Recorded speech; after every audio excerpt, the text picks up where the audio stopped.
अस्सलाम वालेकुम, welcome back to my channel. I hope आप सब खैरियत से होंगे और आप सबको मेरी तरफ से चांद रात बहुत बहुत मुबारक हो।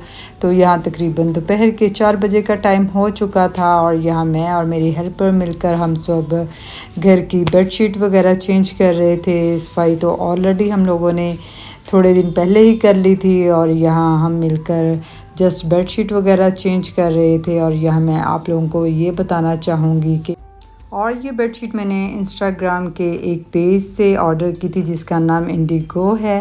तो यहाँ ये मैं बताना चाहूँगी कि इनकी क्वालिटी बहुत अच्छी है और इनके कलर और डिज़ाइन तो बहुत ही खूबसूरत हैं। थोड़ी एक्सपेंसिव ज़रूर हैं लेकिन इनकी क्वालिटी बहुत ही अच्छी है। और इससे पहले मैंने इंस्टाग्राम के किसी और पेज से भी ऑर्डर की थी और वो सच में इतनी एक्सपेंसिव भी थी बट उनकी क्वालिटी ज़रा भी नहीं अच्छी थी। तकरीबन 2-3 दफ़ा धोने के बाद तो वो बिल्कुल ही फेड हो गई। और अब इनका कपड़ा भी बहुत अच्छा है तो मैंने सोचा चलें आपके साथ शेयर करती हूँ। तो ये बेडशीट चेंज हो चुकी थी और ओवरऑल ये कमरे की लुक है और ये मेरा बेडरूम है। इसके बाद हम इलाका के रूम में आ गए और यहाँ बेडशीट वगैरह चेंज की और इसकी भी बहुत ही खूबसूरत सा पैटर्न ब्लैक ग्रे और वाइट का कॉम्बिनेशन था जो कि मेरी बेटी की बेड रूम के साथ बिल्कुल एग्जैक्ट जा रहा था। तो यहाँ हम लोगों ने बेडशीट वगैरह चेंज की।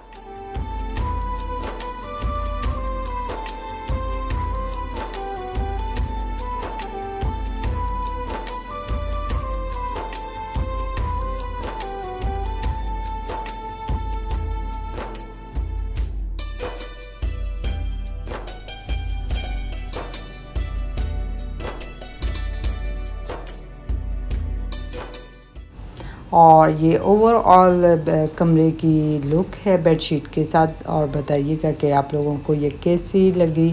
तो यहाँ जो मैंने बेडशीट उतारी थी तो मैंने उनको साथ ही वॉश होने के लिए डाल दिया था। मैंने कहा चलें ये काम साथ में ही ख़त्म हो जाए, अदरवाइज़ ईद के डेज़ में फिर ऐसे बहुत सारे कपड़े इकट्ठे हो जाते हैं। तो इसलिए मैंने इसको अभी वॉश होने के लिए डाल दिया था, साथ साथ काम हो जाएगा और साथ में ये वॉश हो जाएगी। तो दूसरे रूम में ये मेरी हेल्पर का बेटा था जो कि बहुत ही प्यार से प्लांट को साफ़ कर रहा था।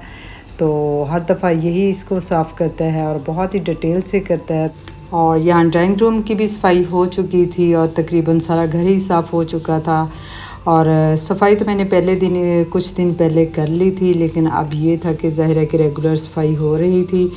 तो यहाँ मेड जा चुकी थी और यहाँ इलाही का अपने कपड़ों की वीडियोस बना रही थी। और यहाँ बच्चों ने हमारे ड्राइंग रूम में खूबसूरत सी बटरफ्लाई देखी तो बहुत ही जो खूबसूरत थी तो उससे खेलना स्टार्ट हो गया। और जब मुझे पता चला और मैं भी आ गई और मैंने भी सोचा चले मैं भी खूबसूरत से इसके क्लिप्स बना लो। और ये बहुत ही खूबसूरत सी बटरफ्लाई थी तो बच्चों ने इसके साथ खूब खेला और फिर बाद में इसको एक एसी वाले रूम में छोड़ दिया। लेकिन ज़ाहिर है गर्मी है तो थोड़ी देर के बाद फिर ये मर चुकी थी। तो यहाँ रात के तकरीबन 9 बजे का टाइम हो चुका है और लहका वगैरह मेहंदी लगवाने चले गए थे। मेरा भी बहुत जी था कि मैं मेहंदी लगवाऊं बट काम इतने ज़्यादा थे तो डोनट्स बनाने थे। तो यहाँ फिर मैंने इनको बनाना शुरू कर दिया। और यहाँ मैं आप लोगों को बताना चाहूँगी तकरीबन अभी 9-10 का ही टाइम था तो गैस टोटली जा चुकी है।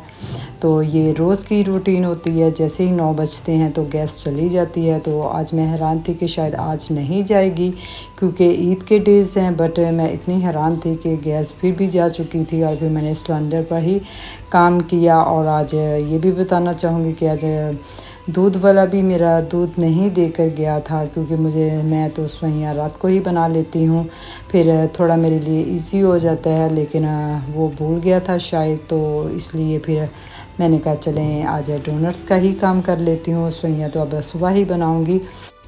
तो ये डोनट्स की रेसिपी काफ़ी इजी है बट इसका जो प्रोसेस है वो काफ़ी लंबा हो जाता है।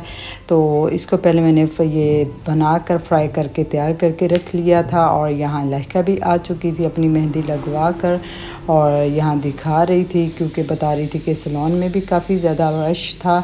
तो यहाँ मेरी जेठ की बेटी भी अपनी मेहंदी लगवा कर आ चुकी थी और अपनी मेहंदी दिखा रही थी कि कितनी प्यारी लग रही थी माशाल्लाह से। तो बाकी इसके बाद फिर वो मुझे ये मेहंदी लगाने के लिए आई थी और फिर यहाँ बच्चे मेरे जेठ के भी आ चुके थे और यहाँ काफ़ी वो हंसी मजाक कर रहे थे। और यहाँ लड़का अपनी मेहंदी वॉश करके आ चुकी थी और काफ़ी अच्छा सा कलर आ चुका था। और यहाँ हम लोगों ने डोनट्स की डेकोरेशन करना स्टार्ट कर दी थी, क्योंकि ये काफ़ी लंबा प्रोसेस है। तो मैंने सोचा चलें फिर इसको ही स्टार्ट करते हैं। और ये क्योंकि फिर इसके बाद मुझे मेहंदी लगानी थी, अगर मेहंदी लगा लेती तो फिर थोड़ा मुश्किल हो जाना था इसको तैयार करना और काफ़ी लेट हो जाना था। तो यह मैंने चॉकलेट की कोडिंग तैयार की थी और दूसरी ग्लेस की, तो उससे मैंने कोडिंग की थी इनकी। और बाद में स्प्रिंकल और दूसरी डेकोरेशन के साथ इलाका ने इसको तैयार कर दिया था, इनकी डेकोरेशन की थी। और फिर बाद में इन्होंने ये वाइट वाली ग्लेजिंग थी, एक चॉकलेट वाली थी। और मैंने ज़्यादातर चॉकलेट में ही डिप किए, क्योंकि सभी को ज़्यादा चॉकलेट्स वाले ही पसंद होते हैं। और फिर मैंने वाइट चॉकलेट लेकर उसको मेल्ट करके फिर उसके अंदर थोड़ा फूड कलर ऐड करके फिर मैंने इसके साथ इसकी डेकोरेशन की थी, क्योंकि ईद की मुनासबत से इस पर ईद मुबारक वगैरह लिखना था।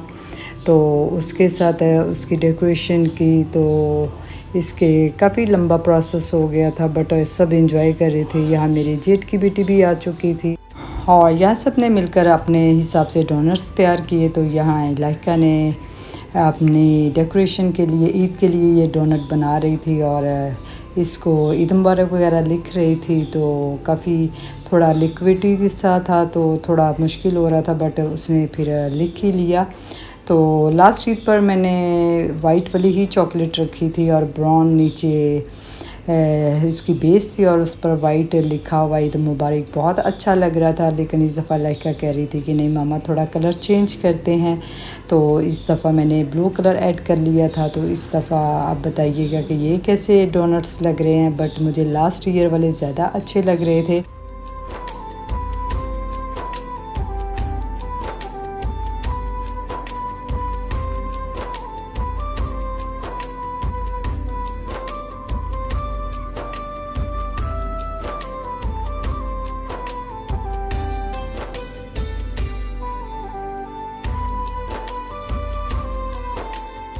वाला दिखना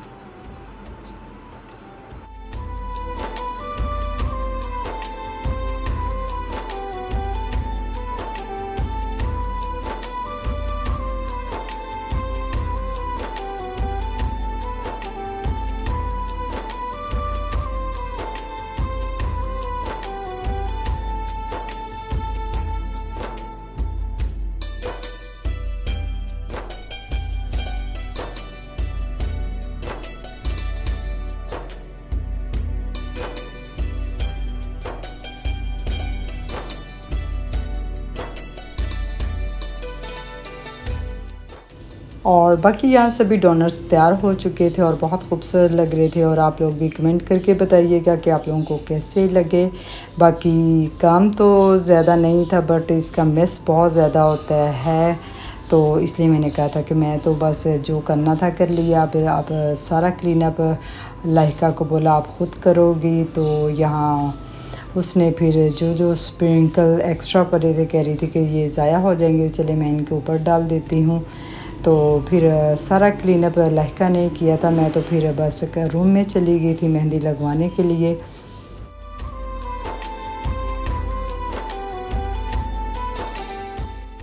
और यहाँ डोनट्स तैयार होने के बाद अब टेस्टिंग टाइम था, तो यहाँ सब अपना डोनट्स एंजॉय कर रहे थे और कह रहे थे कि काफ़ी अच्छे बने हैं। और लहका बोल रही थी थैंक यू मामा, क्योंकि वो काफ़ी दिनों से कह रही थी।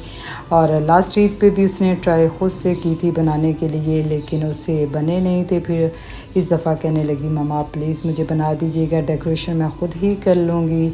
तो यहाँ फिर मैं रूम में आ चुकी थी और यहाँ फिर मेरे जेठ की बेटी ने बेचारी ने काफ़ी टाइम हो चुका था, लेकिन उसने बड़ी मेहनत से मेहंदी लगा दी। बहुत अच्छी मेहंदी लगाई थी, लेकिन वो कह रही थी कि मैं इतनी अच्छी प्रोफेशनल तो नहीं हूँ, बट मुझे यही था कि बस एक हाथ पे ही लगा लूँ, क्योंकि मुझे भी मेहंदी का काफ़ी शौक़ है। तो यहाँ वो मेरी मेहंदी लगा रही थी और बेचारी ने काफ़ी एफ़र्ट करके वो तो कह रही थी कि मैं आपके दोनों हाथों पर लगा देती हूँ, लेकिन मुझे यही था कि नहीं बस एक हाथ पर ही लग जाए। और आई होप आप लोगों को मेरा आज का ब्लॉग बहुत पसंद आया होगा। और अगर आप मेरे चैनल पर नए हैं तो प्लीज़ इसको लाइक शेयर सब्सक्राइब करना मत भूलिएगा। मिलते हैं ईद के नए ब्लॉग के साथ, तब तक अपना ख्याल रखिएगा। अल्लाह हाफिज़।